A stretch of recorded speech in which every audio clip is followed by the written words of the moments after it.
Bonjour, dans l'épisode d'aujourd'hui, j'ai eu la chance d'interviewer Ingrid Thieblemont, créatrice et gérante de la marque Grid, bijoux tissés de fil, de pierre et bien plus encore. Ingrid est une femme inspirante à l'écoute de la nature et de son intuition pour avancer sur son chemin spirituel. Elle nous partage ici quelques-unes de ses prises de conscience, de ses expériences, mais aussi, en fin d'interview, sa pierre de cœur et des pratiques pour qu'elle nous accompagne nous aussi. Alors reste avec nous jusqu'à la fin de l'épisode, on se retrouve juste après l'introduction. Bienvenue sur Tout est déjà là, le podcast qui accompagne ton éveil et te donne des clés pour une vie plus consciente. Je suis ton hôte, Anne-Gaëlle Guillot, guide de yoga depuis plus de 10 ans, mais aussi tisseuse et tarologue depuis bien plus longtemps. Ce podcast, je l'ai imaginé tel que j'aurais aimé le rencontrer lorsque j'ai initié mon cheminement vers ma spiritualité il y a plus de 20 ans. Dans ce podcast, tu découvriras mes partages d'expériences, mes questionnements, des épisodes de pratique, mais aussi des interviews de personnes inspirantes qui ont un jour croisé ma route. Mon intention est de te guider, de t'offrir des pistes de réflexion et d'action pour t'aider toi aussi à te reconnecter à ton pouvoir personnel, car tout est déjà en toi. Je t'invite dès maintenant à t'abonner au podcast pour ne pas manquer les prochains épisodes, et je te retrouve tout de suite pour l'épisode du jour.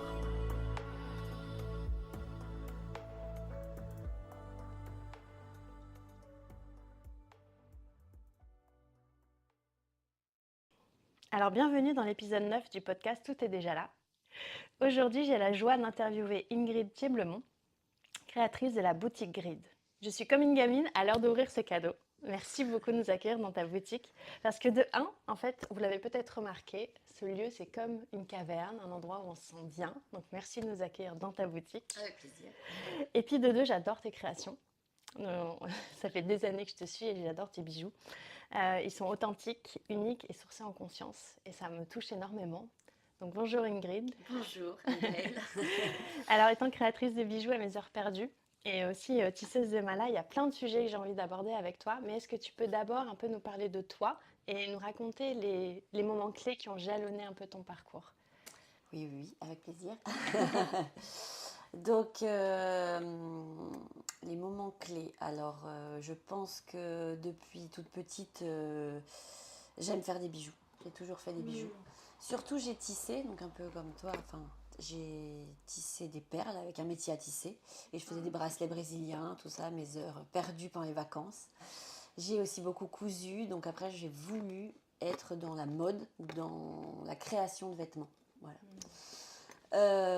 Et d'accessoires. Et puis du coup, j'ai étudié ça dans une école de mode à Paris, seule, assez jeune. Donc c'était un beau début de parcours. Et ça m'a beaucoup appris parce que j'ai travaillé très vite dans la fast fashion. Donc j'ai beaucoup voyagé. J'ai rencontré des gens géniaux, mais j'ai appris beaucoup de choses. Et le voyage m'a beaucoup aidée aussi, puisqu'après, ça m'a mis un pied dans ma vie d'après, dans la vie que je pense que j'ai toujours, finalement, j'ai toujours rêvé. Donc le voyage, c'est vraiment, ça fait partie c'est un pilier quand même. Parce que l'inspiration quand on voyage, etc.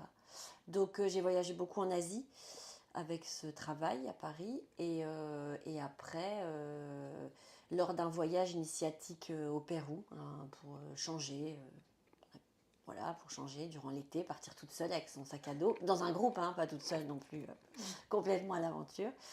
J'ai eu un coup de cœur pour Cusco, donc une ville du Pérou dans les montagnes.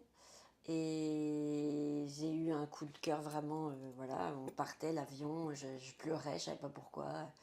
Je suis rentrée en France, mon travail, donc toujours le même travail qui était super, mais qui ne me convenait plus. J'avais 25 ans et j'ai décidé avec l'aide de mes amis qui ont vu que ça n'allait pas.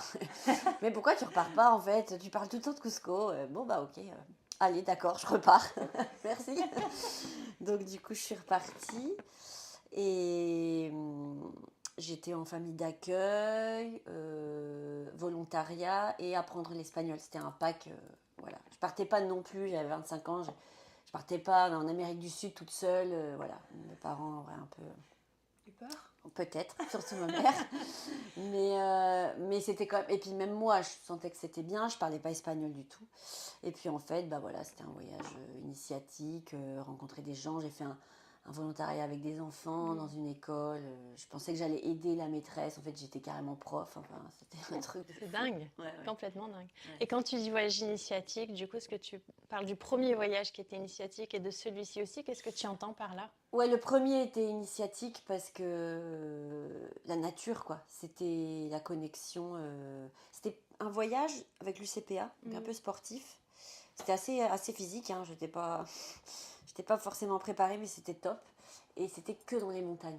Donc, c'était pas vraiment dans les villes.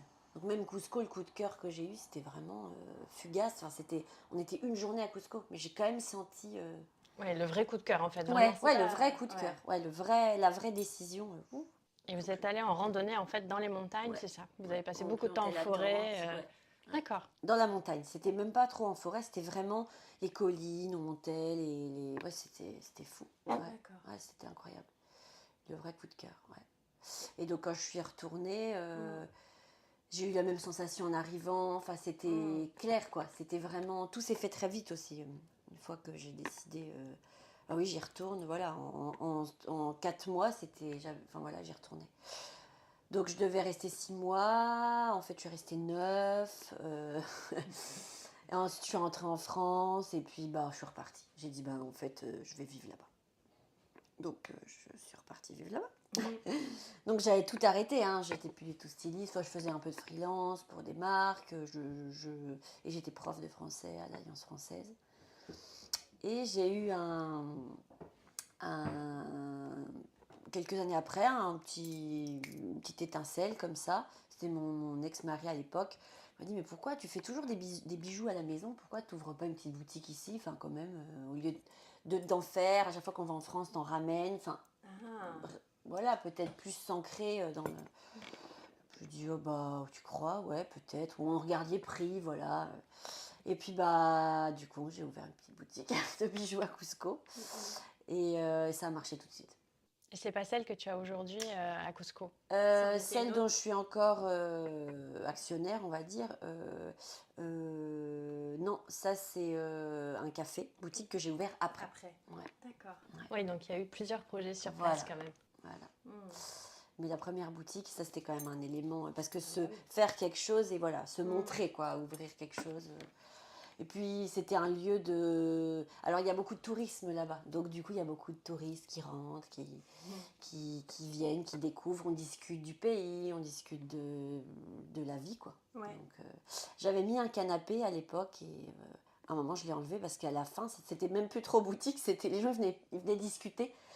Des fois ça se transformait un petit peu en cabinet de psy quand même, un petit peu. Oui. Parce que moi, tout le monde, enfin voilà, je vais pas dire à quelqu'un ne rentrez pas, enfin voilà. Donc on est là pour discuter. Mais Et tu penses que c'est l'ambiance que tu avais mis dans le lieu qui favorisait la discussion? Oui, c'était tes bijoux? Ça rentrait par la pierre, j'imagine, par le bijou en fait. Oui, parce que les gens ils rentrent parce que c'est une boutique, ah bonjour, puis après ils voient qu'on n'est pas forcément donc du pays, donc du coup peut-être on discute plus, voilà, ils vont demander aussi on me demandait beaucoup d'infos quoi, vers où je dois aller. Donc, tu faisais aussi guide touristique. Voilà. Donc. Oui, parce que en fait avoir une boutique c'est aussi avoir du lien quoi. Enfin, ça c'est hyper c'est ça qui est bien hein, je pense vraiment parce que surtout avec tout ce qu'on a vécu maintenant et tout ça, faut quand même garder du lien. On a trop on n'est pas né sur une île déserte en fait. Juste voilà quoi. Enfin, faut quand même donc c'est important. Oui, puis c'est beau de l'incarner aussi dans un espace où tu es prête à accueillir. Parce que parfois, on ouvre une boutique et c'est vraiment un lieu de passage où on vient, on prend, on repart.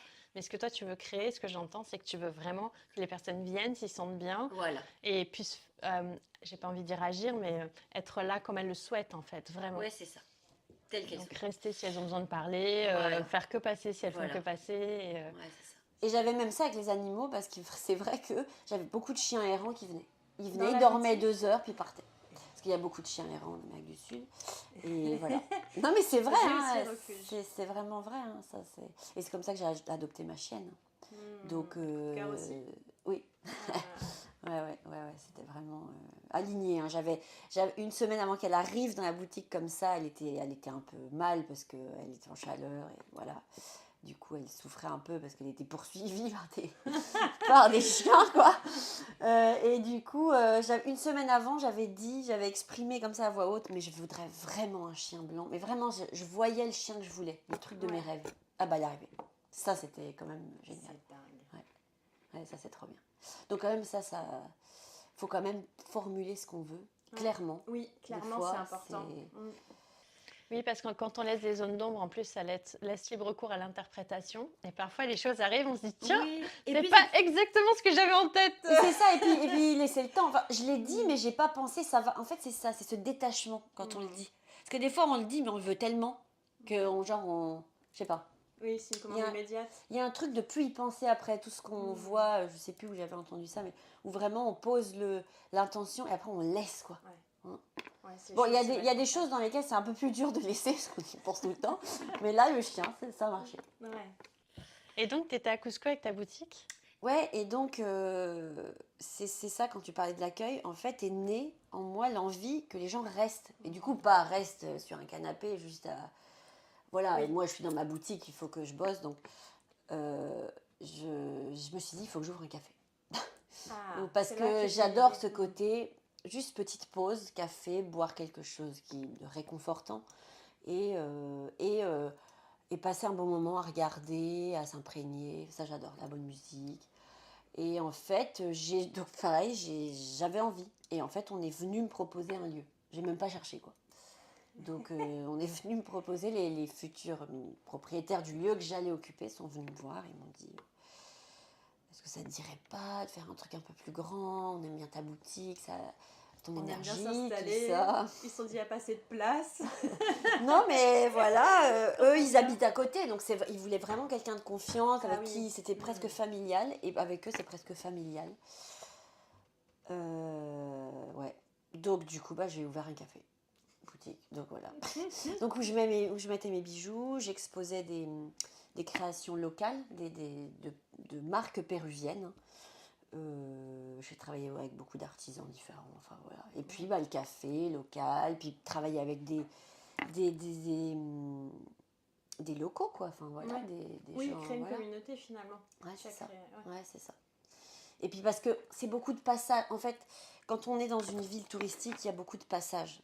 On a moins, ici à Bordeaux, j'ai quand même cette fidélisation de la clientèle et du coup on se suit un peu, suit comme un thérapeute a des patients qui suivent et les voit évoluer, moi j'ai aussi en fait, c'est vrai, on se voit mutuellement, mais là-bas non, les gens arrivent et son passage ils partent. Alors des fois ça peut être un peu non, parce que la vie c'est de l'impermanence, donc il faut laisser faire, mais des fois c'est vrai qu'on crée même, il y a des gens qui arrivent, on sent qu'on est trop bien, mais bon, ils partent le lendemain, mais c'était un beau projet et voilà. Donc ça existe encore, le café existe encore.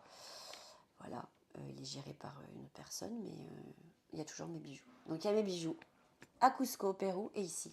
Et dans quelques points de vente de temps en temps quand voilà. Pour l'instant, voilà. Et après le café, 3 ans après, je suis rentrée j'ai décidé de rentrer en France. Ça faisait 9 ans que j'étais au Pérou. C'était un cycle. Et je sentais qu'il fallait vraiment 9 mois, 9 ans. Ouais, le 9.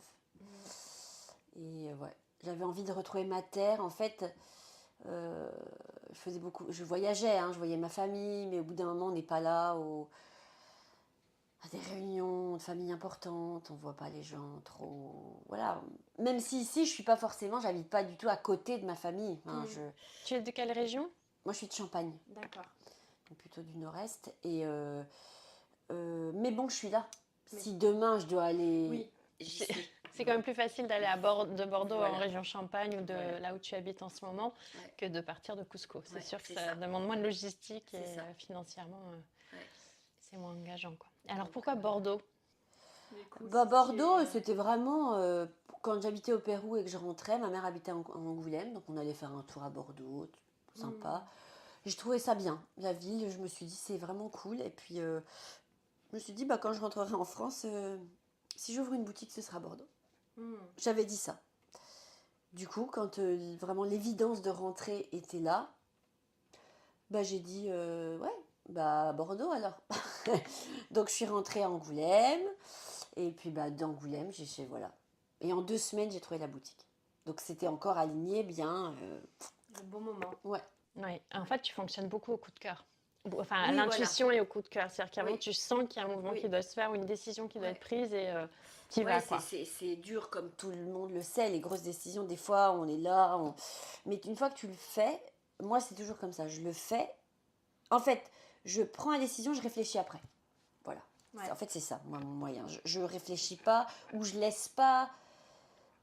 Ça va assez vite, quoi, Ouais. en fait. Mais par contre, après, c'est après que je peux avoir, même en ayant amorcé le truc, c'est après que j'ai un peu des doutes. Enfin, Ouais. c'est assez spécial. Oui, parce que ce que tu fais, c'est que quand tu dis que tu prends ta décision, c'est que tu mets en place surtout aussi. Oui, voilà, c'est ça. En C'est fait, pas c'est juste, tiens, j'active. je vais déménager. C'est je Ouais. déménage et tu y vas, en fait. C'est ça. Ouais.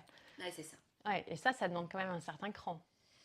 Ouais, bah moi ça par contre oui, peut-être. Mais c'est vrai que je le vois pas. Ouais. Parce que pour moi ça c'est ça doit être plus normal. Enfin, Oui. j'ai moins ce truc. Ouais.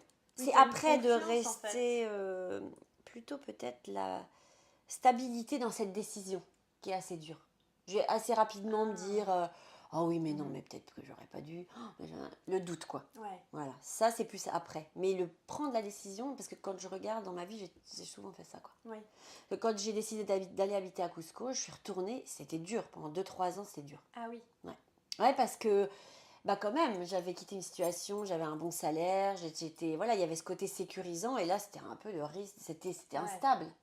Déjà, j'étais dans un pays instable, et puis, bah, voilà, c'était dur à se mettre en route au début, parce que j'avais un amoureux, donc après, c'est devenu mon mari, mais c'était, voilà. Donc, c'est un peu le doute ou ouais, est plus après pour moi. La décision, elle est faite, elle est actée, elle est prise même et elle est activée. Enfin, c'est de l'action, quoi. Oui, Mais après, voilà. Et après, ça fait quelques années et au bout d'un moment, ce doute part. Ouais. J'ai remarqué. Ouais. Donc voilà, c'est propre à chacun, je pense. Oui. Mais moi, c'est comme ça. Oui, c'est fort en plus de dire, tu prends la décision, tu mets les choses en action et une fois que c'est en action, tu as quand même un moment de flottement, mais tu avances c'est quand ça. même. Oui, C'est-à-dire, c'est tu ça. dis, j'ai pris cette décision, C'est ça. j'y vais. Tu recules pas pour autant et tu arrêtes pas. Enfin, Non, je tu recule avances pas. et tu vois où Ouais, ça je te recule mène pas. quand même. Ouais. Tu as une certaine confiance du coup dans la vie.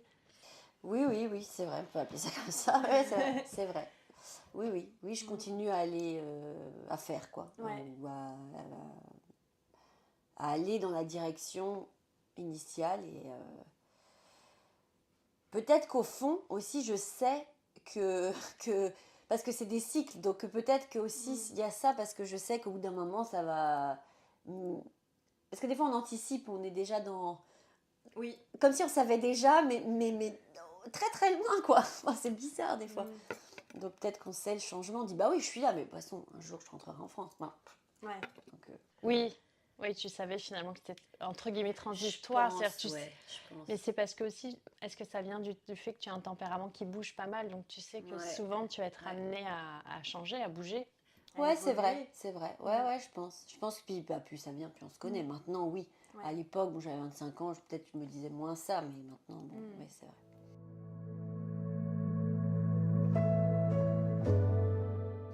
Et donc là, tu as ouvert la boutique à Bordeaux. Ouais, il y a 7 ans. Il y a 7 ans. Mais tu habites plus à Bordeaux. Mais j'habite plus à Bordeaux. Il y a 3 ans, j'ai acheté une maison avec mon compagnon en Ariège, en dessous de Toulouse. Donc c'est pareil, c'était encore un coup de cœur. En fait, juste après le Covid, bon, ça s'est pas trop mal passé. Voilà, on a vécu le truc avec l'énergie qu'on avait dans le moment. Et puis voilà, de toute façon. Et donc ça a été, mais c'est surtout que l'envie de verdure, quoi. En fait, pendant le Covid, il y a eu ce truc où le premier confinement, je l'ai passé chez ma mère en Charente et il faisait tellement beau. Je sais pas si tu te souviens, il faisait tellement beau. C'était incroyable. Tout le monde, était dans son jardin, les fleurs et tout. Et là, c'était vraiment la pause, quoi. Et je me disais, mais c'est ça que j'ai envie, en fait. Enfin, voilà, la nature. Donc, après, a germé en moi l'idée de partir. Dans les environs de Bordeaux, j'ai pas... Puis niveau budget, c'était pas possible. Et puis, bah, il n'y avait pas de... À part l'océan, mais du coup, c'était pas trop accessible. Et en fait, j'ai décidé après un week-end chez une de mes très bonnes amies en Ariège, j'ai décidé de... J'ai regardé les maisons. Oh bah tiens, combien ça coûte par ici, allez. Puis j'ai trouvé un coup de cœur, paf. Donc voilà. Ouais. En fait, c'est ça qui s'est passé. Ouais. Donc voilà. Donc ta vie, elle est partagée entre ta boutique à Bordeaux et ta maison en Ariège. C'est ça. Ouais, c'est ça. Pour l'instant, c'est comme ça. Et ce que j'entends, c'est que la nature, elle a toujours été assez proche pour toi. Parce que c'est quand même un voyage dans un pays que tu connaissais pas trop, avec des personnes, même si c'était en groupe que tu connaissais pas. Tu es parti avec un sac à dos dans les montagnes qui t'a quand même amené vers une bascule au niveau de ta vie. Ouais. Là, quand tu es revenu en France, Bordeaux, c'est quand même assez proche de la nature. Enfin, ce qu'on me dit souvent, c'est quand même, on est assez rapidement à la mer, on est assez rapidement dans les villes. Et là, donc, tu as choisi de revenir à la nature aussi après le confinement. C'est un élément qui t'inspire beaucoup, la nature? Oui. Bah oui, puis je travaille avec les pierres. Donc du coup, c'est souvent la montagne, quand même. Parce qu'en Ariège, c'est le début des Pyrénées. Ouais. En face de mon atelier, j'ai les collines. Enfin, vraiment, c'est... Donc Cusco, c'était vraiment... On était à 3400 mètres d'altitude. Donc on est vraiment dans les montagnes, quoi. Donc du coup, c'est vrai que c'est fort. Enfin, moi, énergétiquement, je pense que ça me va, quoi. Ouais. Il y a un truc qui est important. Ouais. Et les pierres, vu que... Voilà, il y a un truc avec les montagnes, la roche, quoi. L'ancrage aussi, parce que ton sang, c'est fort, quoi. Ouais. Ça nous ramène aussi à pas... Oui, les montagnes ont cette force, en fait, et cette stabilité. Puis je pense qu'à ce côté immuable aussi, elles étaient là avant nous, on sait qu'elles seront là après nous. C'est ça. Et ça dégage aussi une sagesse et leur temporalité est tellement loin de la nôtre. Ouais. Moi, je trouve, quand on part dans les Alpes aussi, on y va régulièrement. Ouais. Quand on se pose sur une montagne, quand on passe du temps à la montagne, je trouve que c'est l'humilité aussi, le rapport au temps. En fait, ça me ramène beaucoup à une justesse de l'instant. On se sent apaisé aussi. Enfin, c'est vraiment... puis c'est la nature imposante. En fait, là, vraiment, on se dit, c'est là. C'est loin du rythme effréné aussi. Enfin, c'est ça, quoi. Ouais. Donc, c'est important. Ouais, c'est très important.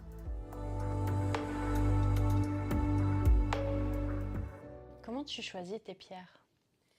Parce que tu as plusieurs... il me semble que tu connais un peu la provenance de pas mal de tes pierres. Oui, je connais la provenance. Ouais, j'aime savoir ça.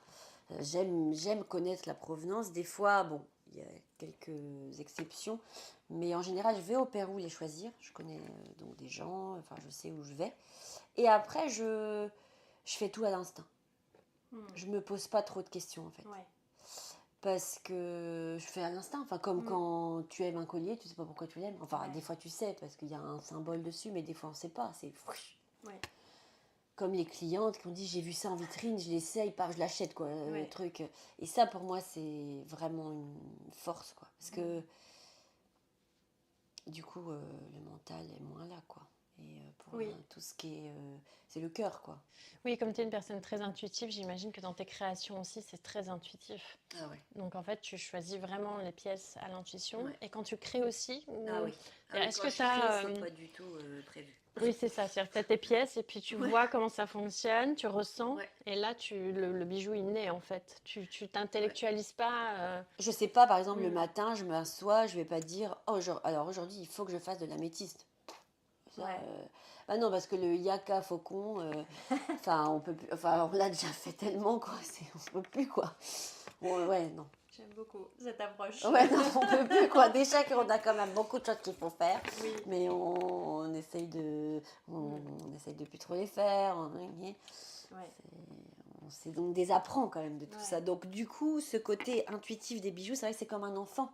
Pourquoi ? Un jour, j'ai fait un atelier avec des enfants, je l'ai fait qu'une fois, mais j'aimerais le refaire. Parce que c'est vraiment... on se pose pas de questions, quoi. On se pose pas de questions. Et ils sont contents. Ouais. Non mais, c'est ça. Nous, on nous a vraiment, après, parce qu'on nous a appris, parce que les études aussi... Enfin, ça remet en cause beaucoup de choses. Hein. Là, on entre sur un sujet, parce que du coup, ça remet en cause une forme d'éducation, une forme de... On apprend que ça va pas avec ça. Bah oui, mais en fait... Oui, il y a un conditionnement, en fait, il y a des boîtes qu'on met côte à côte, puis il y a des boîtes qui vont pas côte à côte, et il y a des choses qui vont pas dans les boîtes. Alors, je pense que c'est bien cet apprentissage, mais après, il faut vraiment voir la part des choses de tout. En fait, rien ne va pas avec quelque chose. Oui. Tout va selon tes goûts, quoi. Enfin, c'est sûr. vraiment. Donc, je fais comme ça. Il y a des. Voilà. Des fois, ça m'arrive de commencer un bijou et qu'il reste un mois comme ça, où j'ai mis quelques perles qui vont ensemble sur un fil, mais en fait, il n'y a pas de... Je sais pas. Donc, hop. Il n'y a pas de conclusion. Non. Donc, je laisse. Puis, hop, un jour, ça revient. Puis, des fois, c'est hyper inspiré. Hop, je fais. Mais en général, parce que c'est quand même mon truc depuis longtemps, en général, si, pas je dois, mais si je sais que j'ai envie de faire des bijoux parce que je vais à Bordeaux et j'ai envie d'amener une dizaine de pièces et que je m'assois, même si j'avais pas prévu, ça va venir. Ça vient parce que c'est pas c'est quand même quelque chose qui est agréable pour moi et du coup bien sûr. je laisse aller la création, l'intuition, quoi. Oui, ça me parle beaucoup parce que parfois quand je crée les malas sur mesure Oui, aussi, oui. je vois, je mets les perles, en fait les pierres vraiment ensemble et parfois j'ai une partie du mala, j'ai pas la fin. Des fois j'ai la pierre centrale à Golo, mais j'ai pas le reste. Et C'est pareil, ça, hein. des fois je laisse, j'ai vraiment des petits plateaux où je mets et je sens qu'il va pas se finir aujourd'hui, donc je laisse de côté. Et puis à un moment, il y a un truc, enfin je passe devant où je vais voir une pierre, je vais dire bah voilà. Et le truc, le mala va s'emboîter et prendre vie. C'est ça. Ça doit être émouvant aussi pour toi, je pense, de choisir des pièces à Cusco et après de les monter ici et de les voir naître dans la boutique, non? Ouais, et puis moi, ce que j'adore, je crois que mon moment préféré, c'est quand quelqu'un connecte avec le bijou. Ouais, le regard. Ouais, ça c'est... Non, tout. Quand vraiment il met, la personne le met et dit, ou le voit juste. Parce que... Et dit, ah ouais, c'était ça que je voulais. Enfin, je sais pas, oh, il est trop beau, j'adore. Ah ben, il me le faut. Voilà, c'est comme un truc. Donc tout ça c'est super. Parce que du coup, je l'ai créé, je sais l'histoire, donc je peux le retranscrire évidemment, l'expliquer. Pour ça, sur le site, j'essaye aussi au mieux d'expliquer parce que c'est important. Cette transparence, je pense. Oui, et puis ça vient avec le bijou en fait. Oui, bien sûr. Vraiment, ça fait partie de l'énergie du bijou. On le sent bien, enfin même là dans la boutique, mais même quand j'avais acheté des pièces avant, même avant qu'on se parle, les premières fois où je suis venue, on sent bien quand on touche le bijou, quand on touche la pierre, qu'il y a quelque chose qui est de l'ordre de... Énergétiquement, en fait, c'est vraiment comme une personnalité. C'est-à-dire qu'il y a un tout. C'est pas juste un caillou, en fait. Quand on prend l'objet vraiment en main, il y a quelque chose qui se dégage. Oui, c'est ça. Et quand on le porte aussi, il y a une énergie, en fait, qui nous accompagne et c'est fort. C'est très fort. Ouais, c'est comme les couleurs, enfin tout quoi. Les formes, les couleurs, c'est comme un vêtement, quoi. C'est comme un... Puis il y a cette dimension quand même un peu de protection pour moi, enfin de connexion avec une pierre. C'est comme où j'utilise aussi pas mal les symboles, les symboliques, ça peut être les symboles surtout animaux ou les messages, parce que pour moi ça c'est vraiment comme un mantra, quoi, qu'on répète ou qu'on a en nous, quoi.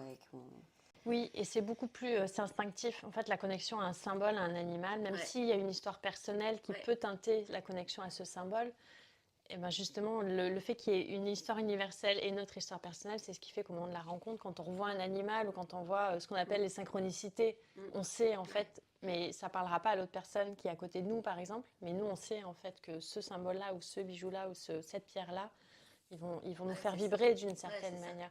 Parce que tu travailles à la fois la pierre, mais aussi l'argent. L'argent, le bronze, aussi des fois le tissage, enfin le fil, le cuir aussi. Parce que des fois dans mes... Oui, j'ai des bijoux qu'on partage aussi. Tu sais, des messages qu'on se met autour du poignet. Voilà. Voilà. Et on partage avec quelqu'un. Voilà. Et j'aime bien ce lien. J'aime bien le lien. Il y a pas mal de... J'ai d'ailleurs appelé une bague... comme ça, enfin, je ne l'ai pas appelé comme ça, sa symbolique, c'est le lien. Ah bah d'ailleurs, oui, je l'ai sur moi. D'accord. C'est le lien qui change, qui s'enroule, mais qui change avec le temps. Parce que le lien avec les gens, il change avec le temps, il faut accepter ça. Oui, voilà. C'est vrai. Tout est dans l'accueil. Dans l'accueil. Dans l'accueil de ce qui se passe, et dans l'accueil des gens, et dans l'accueil de... Ouais, c'est ça. C'est dur, hein, au quotidien, enfin moi, mais il faut se le rappeler. Et c'est pour ça que ces petits messages sur les bijoux, pour moi, c'est comme quelque chose qui va se répéter. Tu vois, on va le revoir accroché chez soi ou sur sa table de nuit. Et puis quand on le porte, les personnes autour de nous le voient aussi. Oui, oui, voilà, on dégage quelque chose en fait, c'est quand même hyper important parce que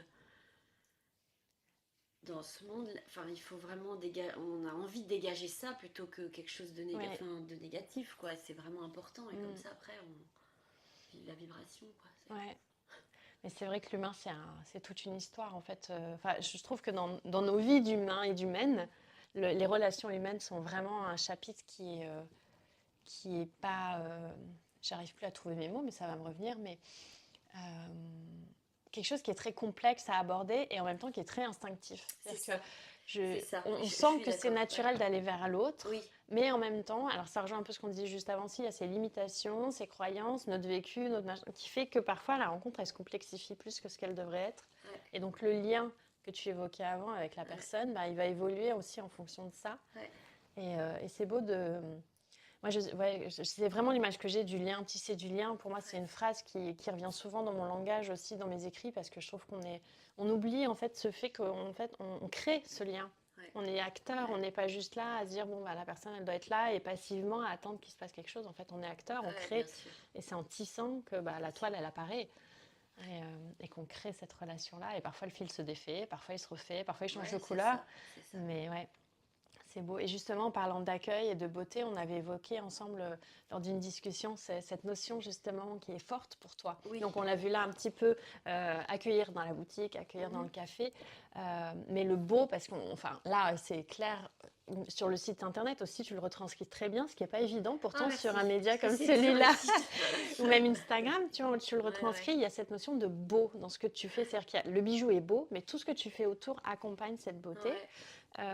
Et c'est vrai que la notion d'accueil aussi, d'hospitalité, elle est propre à chaque culture, parce que là, tu as habité en France, et à Cusco, je pense que culturellement, la notion d'accueil, d'hospitalité doit être un peu différente dans les deux pays. Et on a beau savoir ce que c'est-à-dire qu'on veut que les personnes se sentent bien, comme tu disais, qu'elles puissent rentrer et savoir que elles peuvent rentrer dans la boutique déjà, ce qui n'est pas toujours évident, parce qu'il y a des personnes... moi, je sais que des fois, il y a des boutiques, j'ose pas rentrer dedans, tu vois, et je trouve ça dommage. Et en même temps...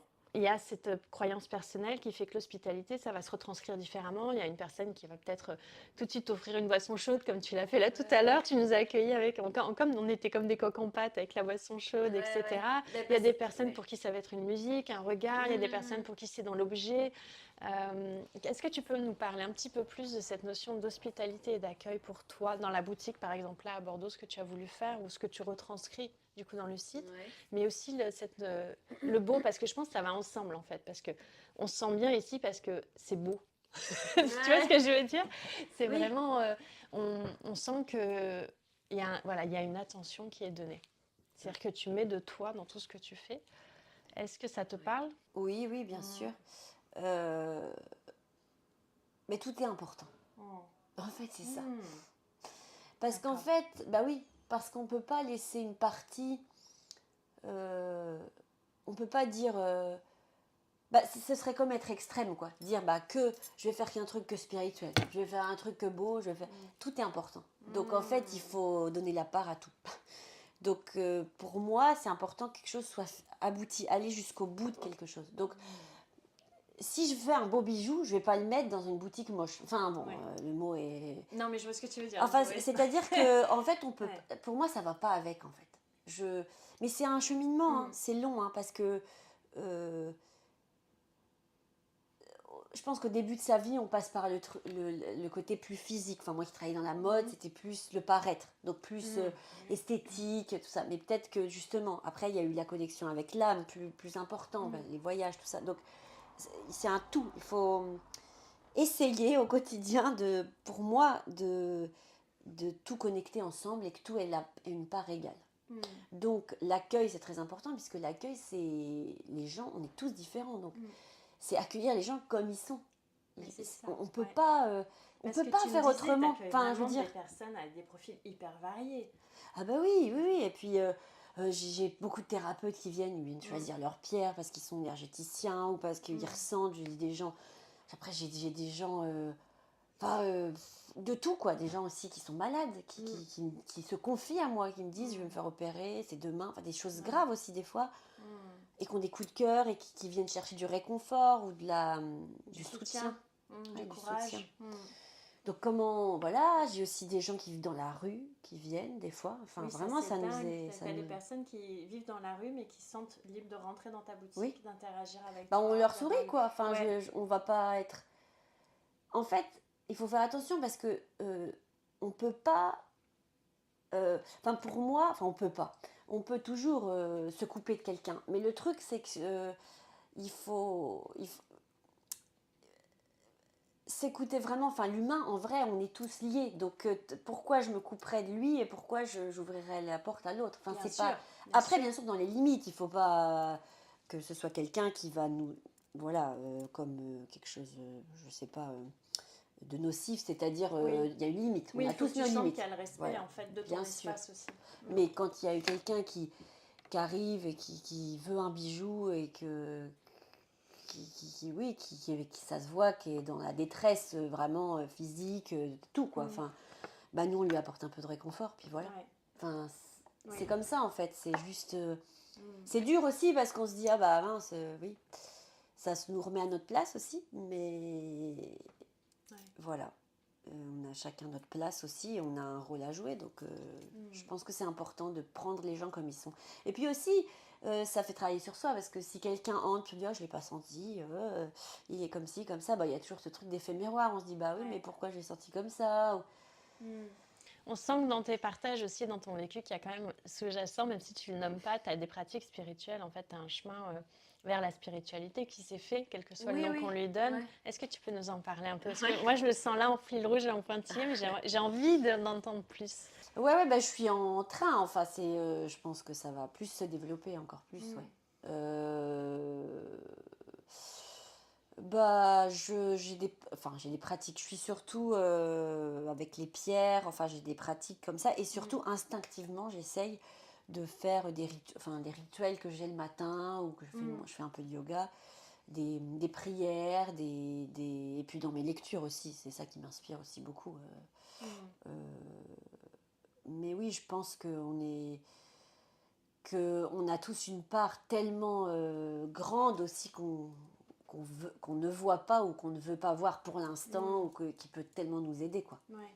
Cette spiritualité, elle a toujours été là ou elle s'est déployée au fur et à mesure que tu travailles avec les pierres et des rencontres que tu fais? Eh bien, figure-toi que je me suis rendu compte qu'en fait, elle a toujours été là. Ouais. Parce que j'ai retrouvé des petits totems africains. Non, un totem, un déjà. Et puis après, un autre avec un elfe, des trucs que j'avais acheté sur des marchés quand j'étais petite. On allait en vacances avec mes parents. Et j'achetais toujours le truc, mais pas du tout...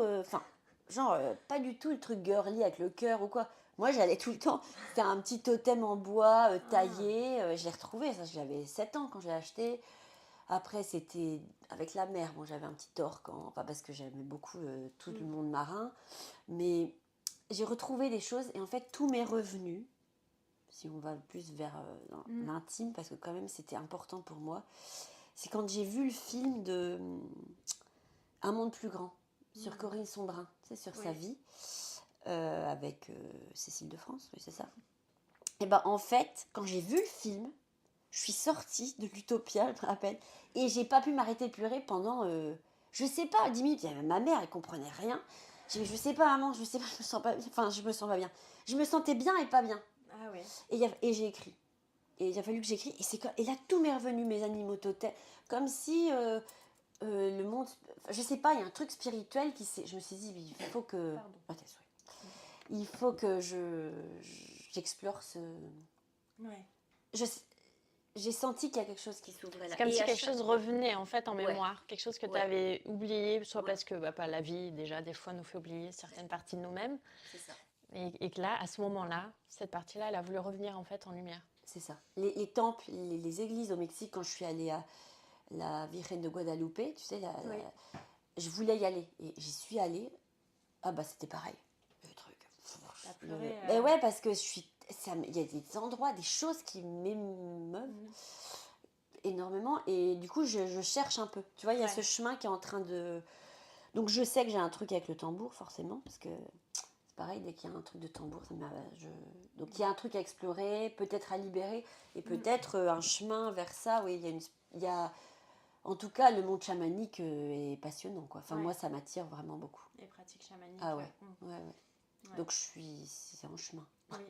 C'est fou, c'est comme si là, encore une fois, on pouvait. Enfin, moi, ça m'inspire que tu es en train de retisser ce lien avec toi-même. Oui, exact. C'est-à-dire que c'est comme si l'ouvrage avait été arrêté pendant un moment, tu avais attendu, et puis là, tu l'as repris, en fait. Tu dis, alors, on en était où? Et aujourd'hui, où est-ce que j'en suis et où on va? C'est ça. Et en fait, tu avances au fur et à mesure. C'est beau. Ouais, parce que le aussi. son du tambour, la musique, ça c'est hyper important. Ouais. Ça aussi, c'est presque un rituel pour moi. Je trouve ça super important. Tu fais des voyages au tambour dans tes pratiques personnelles? Je les fais pas, je le fais pas encore. J'en ai fait peut-être un marquant en yoga ici à Bordeaux avec une super prof. Et je suis carrément partie, quoi. J'ai carrément voyagé alors que je m'attendais pas du tout. Enfin, c'était pas du tout calculé d'ailleurs. D'accord. Et du coup, je me suis dit, ah oui, je suis sensible à ça, je peux avoir des réponses comme ça. Et je trouve ça génial, quoi. Oui, puisque la peau nous ramène à notre intuition. La vibration de la peau, la vibration. Ah ouais, c'est génial. Le battement de cœur, le son, quoi. Mais aussi le chant. On ne sait pas pourquoi, des fois, on a envie de fredonner un truc, ça n'a ni queue ni tête. Et en fait, ça, c'est très beau. Les chants chamaniques, amazoniens et tout, j'en écoute souvent, moi. Ça, c'est super. Ah ouais, ça, c'est magnifique. Mais j'ai jamais, vivant au Pérou, par exemple, parce que c'est quand même quelque chose qu'on m'a souvent demandé, j'ai jamais fait, par exemple, l'ayahuasca. Mais moi, ça m'a pas appelé. Au Pérou, tu n'étais pas dans ce chemin-là, tu n'étais pas encore revenu à ce chemin spirituel. Je pense que, peut-être pas consciemment, mais en vrai, inconsciemment, dans mes bijoux, oui, parce que je faisais des choses avec d'une symbolique comme ça très fort, et très ethnique aussi, parce que j'ai toujours fait des bijoux ethniques un peu beaucoup, quand même. Mais j'allais voir j'allais voir des chamans, j'ai fait des choses là-bas, mais moi-même, aller par exemple vers cette tradition d'ayahuasca, par exemple, la plante ne m'a pas appelée. Et j'ai une vision, enfin pour moi, j'ai un truc où je sens que je peux tellement, comme on dit, en état de conscience modifiée, chamanique, enfin voilà, pour guérir et avoir des réponses, mais sans rien en fait. Je sens que juste nous-mêmes, enfin c'est ma vision. En tout cas pour moi, ça j'aurais pas besoin. Donc mais peut-être qu'un jour je le ferai, on ne sait pas de quoi la vie est faite. Oui, puis on nous dit, moi j'aime beaucoup aussi ce respect vis-à-vis des plantes, en fait, que la rencontre doit se faire si elle doit se faire et quand elle doit se faire et non pas être provoquée, parce qu'il y a une certaine forme d'addiction aussi des fois qui se met en place avec les plantes, qui est très dangereuse, à la fois pour la personne qui le fait et puis pour la plante en fait, parce que le respect n'est plus là, donc on ne sait pas comment ça évolue. C'est très juste de se dire là pour l'instant j'en ai pas besoin en fait et c'est pas mon chemin. Et peut-être qu'un jour je le ferai. Enfin voilà, j'ai des amis et des expériences qu'on m'a relatées. C'était donc vraiment je pense que c'est propre à chacun. On a vraiment. Et moi vu juste en séance de yoga et avec des chants tribales très très forts, vraiment c'était génial quoi. Donc du coup.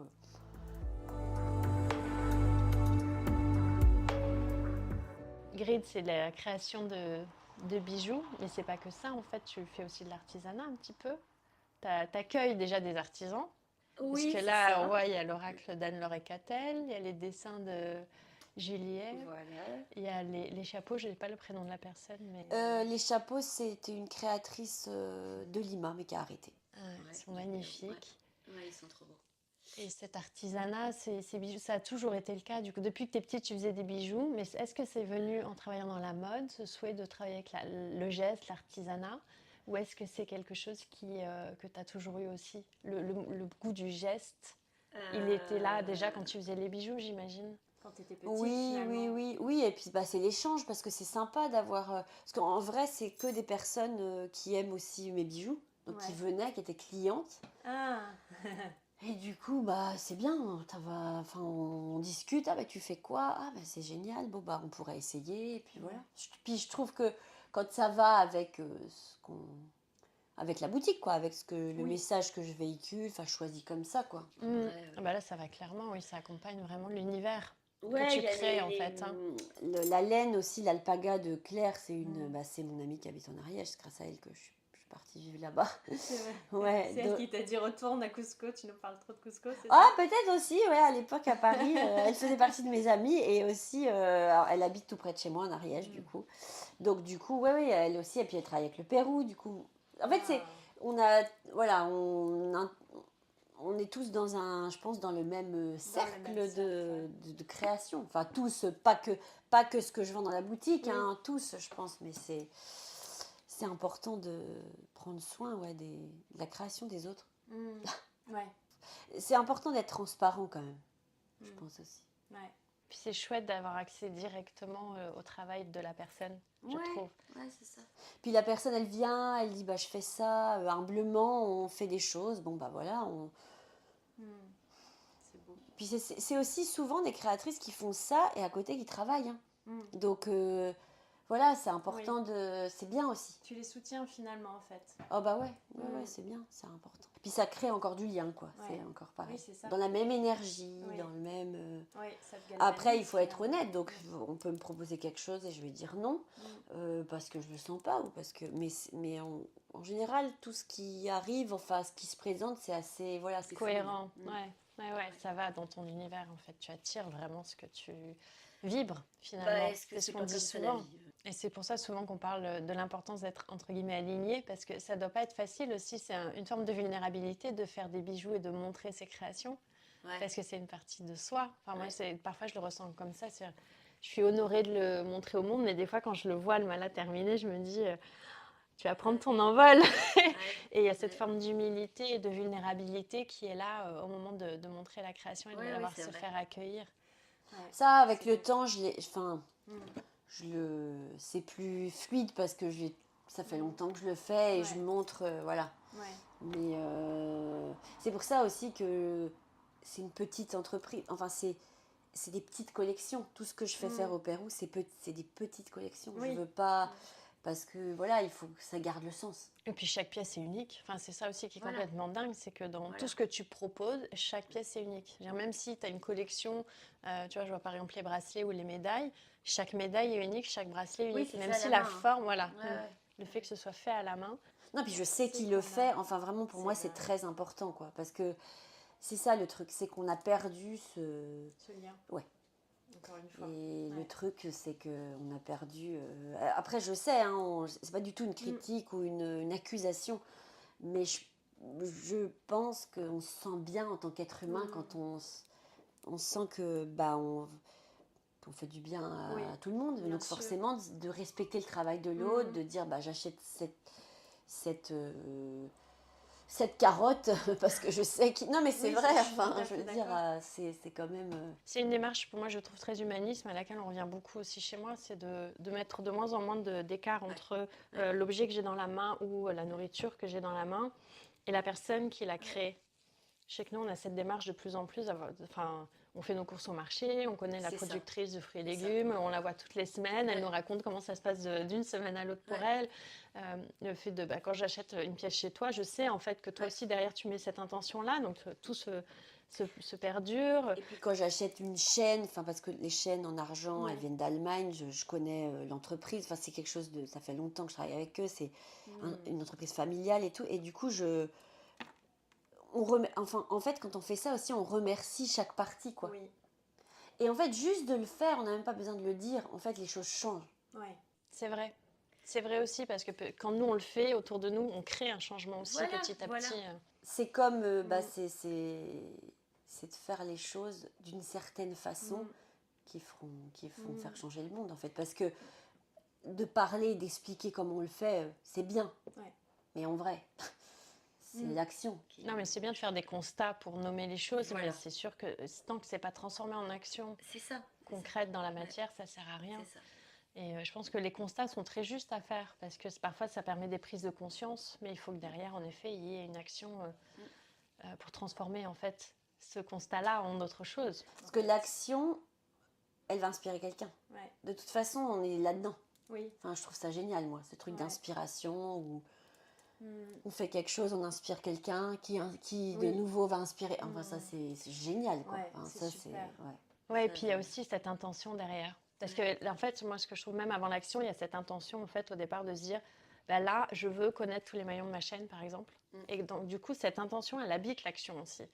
Et moi, je suis persuadée qu'avec une intention juste, on peut tout changer. Même enfin, ce que je dis souvent à mes élèves quand je guide les sessions de yoga, c'est de pouvoir à un moment se dire, bah, mon intention maintenant à la pratique de yoga, qu'est-ce que c'est aujourd'hui, mais aussi qu'est-ce que j'emmène au-delà en fait, parce que c'est bien beau de venir faire du yoga pendant 1 heure, respirer tous ensemble, c'est génial, mais quand vous quittez le tapis, en fait, qu'est-ce qui perdure de cette pratique de yoga? Qu'est-ce qui reste de ce que vous avez pu sentir en vous, de ce que vous avez eu envie de mettre en lumière? Est-ce que c'est le beau qu'on ramène à l'extérieur du coup et qu'on propage? Ou est-ce que c'est les trucs qui grattent? Et si c'est les trucs qui grattent, pendant combien de temps, tu vois, on les laisse gratter avant de faire quelque chose ouais. Et c'est très vrai que si on passe pas à l'action, bah, il va rien se passer. Bon, après, on a tous notre chemin. Hein. Il y a des moments, Bien c'est sûr. pas le moment.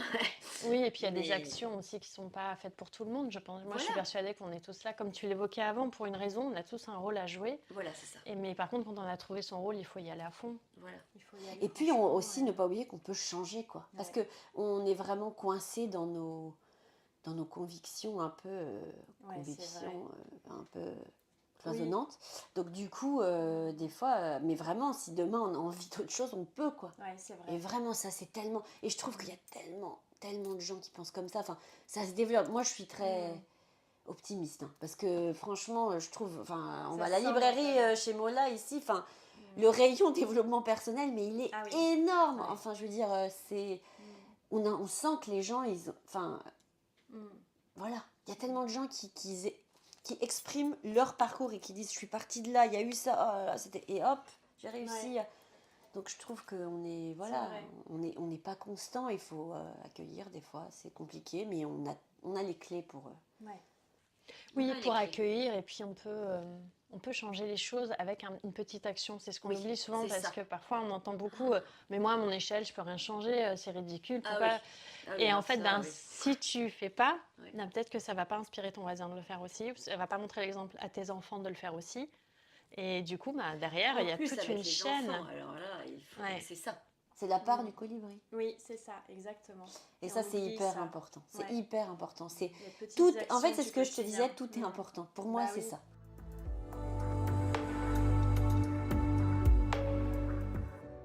J'aime beaucoup finir les épisodes de podcast, parce que là, je sens qu'on pourrait parler pendant des heures.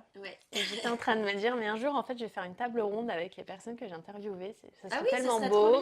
Et qu'on discute juste toutes ensemble. Parce qu'il y a tant à dire sur ces sujets qui sont passionnants.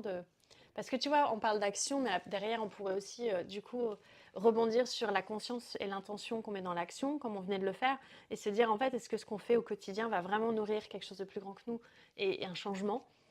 Ou est-ce qu'on fait quelque chose au quotidien, ou on répète quelque chose au quotidien qui finalement n'a pas trop de sens, on n'a pas, tu vois. Donc moi j'aime bien clôturer l'épisode avec un échange, un partage que tu nous ferais d'une pratique que tu as. Donc là, comme on est dans les pierres, je me suis dit, est-ce que tu peux nous parler d'une pierre qui en ce moment te parle beaucoup, ou vibre, ou depuis longtemps peut-être aussi, qui t'accompagne, qui t'a toujours accompagné, et une pratique que tu aurais avec elle, que tu pourrais nous partager? Alors oui, je pensais à cette question. Forcément. Donc moi, ma pierre, c'est le quartz. D'accord. En fait, quand je te disais c'est important la transparence, c'est complètement ça. Parce que ça me rappelle vraiment le quartz. Donc bon, il y en a sur la table, mais voilà, il faut les voir. Hein. En vrai, mais bon, le quartz, je pense que tout le monde sait. Rush, voilà, cristal de quartz. En fait, déjà, c'est une pierre... qui est très présente sur la Terre. Je crois que c'est 70% de la surface de la Terre en dessous, là, c'est du quartz. Hein. Wow.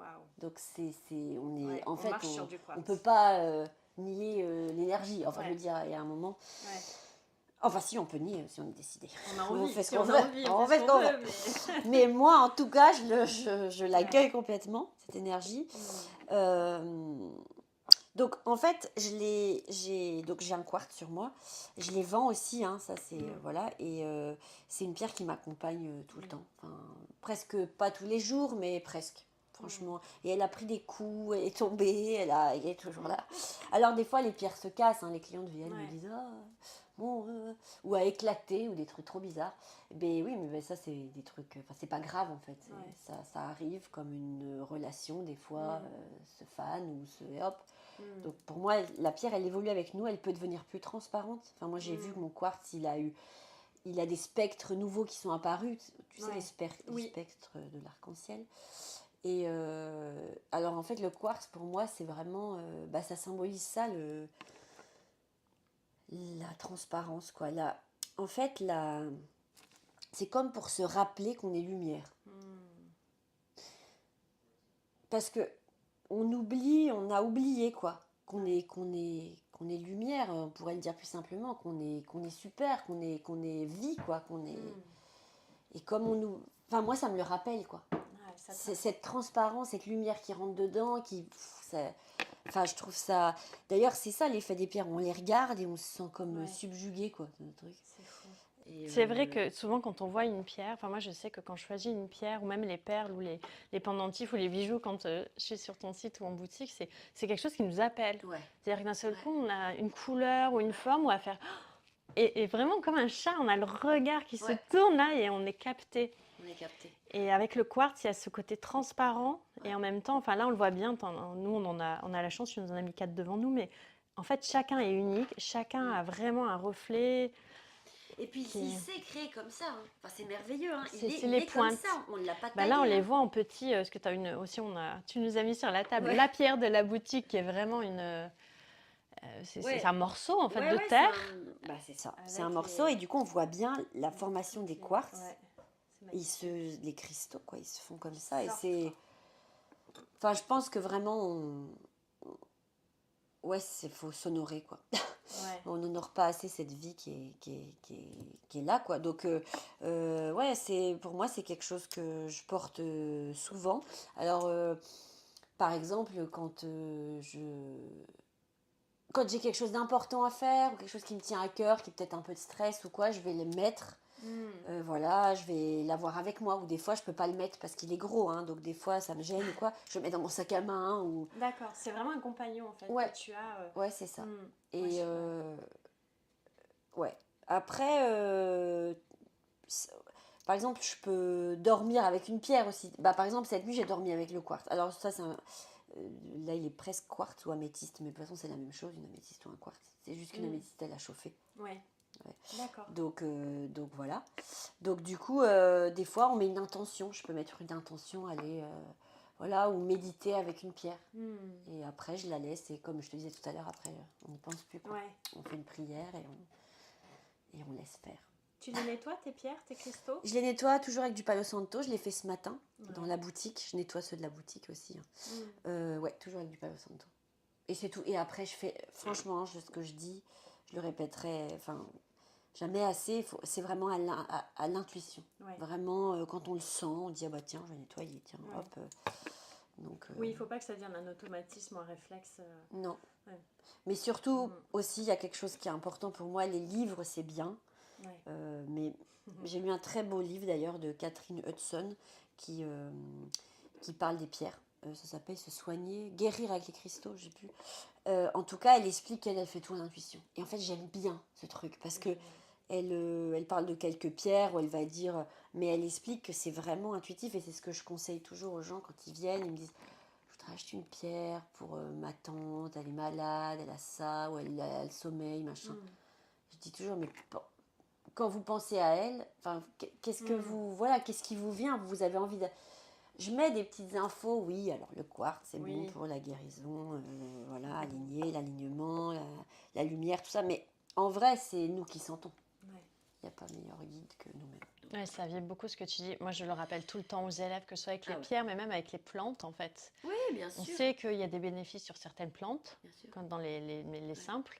Mais en fait, voyagez avec la pierre et avec la plante, rencontrez-la, prenez-la en infusion, observez sa fleur, observez ses feuilles, observez où est-ce qu'elle pousse, son terrain. Et en fait, c'est là qu'elle va vous donner ses messages parce la plante ou la pierre, elle vient vous donner un message à un instant T pour vous, en fait, quand elle vous attire. Exactement. Donc, c'est super que tu dis ça parce que je suis tout à fait d'accord.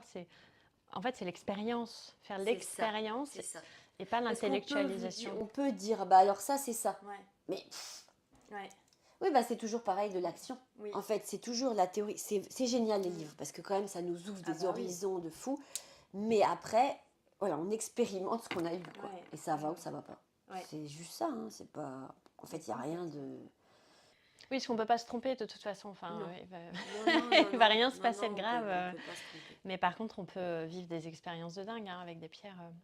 Non, et puis le quartz, pour moi, c'était vraiment utilisé dans presque toutes les toutes les ethnies du monde entier, enfin dans toutes les cérémonies en fait. Oui, que ce soit en Amérique du Nord, en Océanie, enfin je dirais j'utilisais toujours le quartz. Ouais bah oui. Comme c'est présent. Naturel. Oui, toutes ces tribus, enfin toutes ces ethnies comme tu dis, le trouver en fait et on travaille. Les peuples, le premier, enfin tout le monde en fait. Donc du coup il y a quelque chose vraiment de fort et puis c'est surtout que ça pour se créer c'était des milliers d'années. Donc en fait il y a quand même une mémoire aussi qui est merveilleuse quoi. Donc voilà. Ouais, cette temporalité, elle est dingue pour les pierres parce que... Oui, parce que là, on voit sur le mien, bon là, on ne pourra pas voir à la caméra, mais il y a des strates sur le quartz. Et les strates, c'est les années, en fait. Ouais, c'est donc... Oui. C'est comme les arbres, en fait, quand on voit un tronc, en fait, on peut voir les années ou même une branche ou les écorces. Ouais. On le voit vivre, en fait. C'est ça. Donc, c'est un outil. Ouais. Et donc toi, tu l'utilises vraiment en méditation, par exemple, ou en compagnon avec toi? Ouais, c'est ça. Bah, de toute façon, de le porter en bijou, c'est ça que j'aime bien. Parce que tu vois, en bijou, tu l'as, c'est beau et c'est utile. Enfin, ça soigne, ça, voilà. Oui, moi, je pense que c'est... De mettre son... C'est comme un rituel, hein, le matin, de mettre son... Bah, c'est pas pour rien que d'ailleurs les malas sont utilisés spirituellement dans beaucoup de lignées et de croyances, hein, parce que même le rosaire catholique, c'est le même principe. Et ils sont dans certaines lignées en pierre ou en graines spécifiques, selon les pratiques en fait. Et c'est pas pour rien, c'est parce qu'il y a vraiment une énergie. Quand on fait rouler la pierre, quand on fait rouler la graine, en fait, les Rudrashkas qui sont vraiment ces graines de l'arbre de l'éveil de Bouddha, en fait, quand tu les manipules, tu le sens, il y a quelque chose qui se passe, puis selon le nombre de facettes, etc. Donc, c'est totalement, mais depuis des millénaires, les personnes, les hommes, les femmes portent des pierres parce qu'ils savent. C'est ça. Oui, mais c'est ça. Et c'est ça, ce truc du bijou, tu vois, quand j'ai eu ces trucs un peu de totem, je me suis rappelé quand j'étais petite et tout, c'est comme si, je pense qu'il y a très longtemps, je devais vivre là-dedans. Enfin, je veux dire, on a tous vécu avant, mais moi, je me rappelle, quoi, de trucs de tribu. En fait, c'est très tribal, c'est très... oui, c'est ça. Primitif. Ouais, primitif et ce côté totem, voilà, quoi. Oui, ça, on tu le retrouve vois, dans beaucoup de temples, dans beaucoup de lieux sacrés qui datent, qui ont des millénaires. Il y a des pierres, en fait, sacrées. C'est ça. Et puis, comme tu dis, de se mettre un bijou autour du cou, de la protection, les connexions avec les éléments. En fait, tout ça, c'est depuis longtemps, en fait. Et là, c'est comme si, dans mes bijoux, il y a ça. Il y a un côté actuel, parce on vit ici et maintenant, dans ce monde. Mais je veux dire, ça transporte quelque chose de très lointain aussi, je pense. Oui.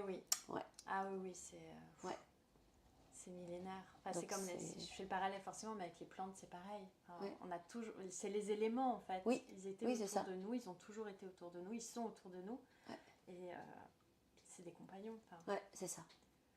Merci infiniment. Merci. Et merci à toi. Alors, où est-ce qu'on peut... donc, on a évoqué, tu as la boutique à Bordeaux. Oui. Elle a un relais sur Internet. Ça, je vais mettre tous les liens dans le descriptif. Tu as une page Instagram que tu animes tous les jours. Où on peut voir à la fois les nouveautés, avoir des news de la boutique, etc. Ce qui est quand même très vivant. Est-ce qu'il y a d'autres lieux où on peut te suivre ou te retrouver? Non, Facebook, Instagram, mais c'est la même chose. Et le site. Et non. Et je vais bientôt mettre des pierres pour les vendre sur mon site aussi. Wow, d'accord. Ça, c'est un gros truc, mais on est en train de le faire. Oui, parce qu'il faut prendre les photos, j'imagine, et tout ça, c'est un travail. Comme elles sont toutes uniques. C'est ça. Et du coup, en parallèle à ça, je voudrais parler aussi un peu des vertus, même si elles sont propres à chacun. On sent notre énergie et voilà, on sent l'énergie de la pierre.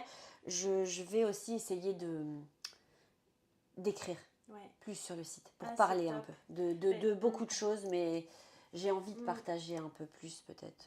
Puis c'est bien de présenter de toute façon, enfin comme tu disais, les livres, l'avantage c'est que quand on n'y connaît rien, déjà c'est une clé d'entrée. Bien sûr. Tu vois, si tu écris sur la pierre, déjà ça va donner une impression, une ambiance, mais ce qu'on évoquait juste, c'était la responsabilité personnelle derrière de se faire son expérience. Mais c'est super. Parce que j'ai souvent les gens qui viennent et qui disent mais au fait, ça marche. mais vous, les pierres, vous, ça marche. Oui. Essayez, madame. J'ai quand même ouvert une boutique de bijoux en pierre. À votre avis. Mais non, mais après, Parce C'est que vrai. voilà, parce que il faut des fois se lancer dans quelque chose pour Ouais. faire Puis il y a des sensibilités différentes et il y a des C'est moments, il y a des personnes qui n'iront pas vers les pierres tout de suite ou dans cette vie-là, et c'est OK. Voilà. C'est OK. Merci encore. Merci Et à toi. je mets tous les liens dans le descriptif. Ça a été un super moment et je pense que à l'avenir, sûrement je reviendrai te voir pour faire un autre épisode parce que j'ai plein d'idées qui me sont venues. Ah, génial. mais, Je suis voilà. ravie. Merci. à Merci toi. Ingrid. Merci infiniment pour ton écoute. Je le sais, le temps est précieux et ça me touche que tu sois là. Ce qui m'est resté de cette interview avec Ingrid, c'est l'importance de nourrir notre connexion aux éléments et à notre intuition pour prendre des décisions incarnées. Et toi, qu'est-ce que tu retiens de cet échange? Dis-moi tout en commentaire. Si tu as aimé cet épisode, je t'invite à me laisser 5 étoiles et un mot doux sur ta plateforme d'écoute préférée. Pour savoir comment faire, je t'ai préparé un tuto que tu peux retrouver dans les notes de l'épisode. On se retrouve le jeudi 25 avril pour le prochain épisode dans lequel je te parlerai de la nature comme allié dans ta pratique et dans ta transmission. À bientôt.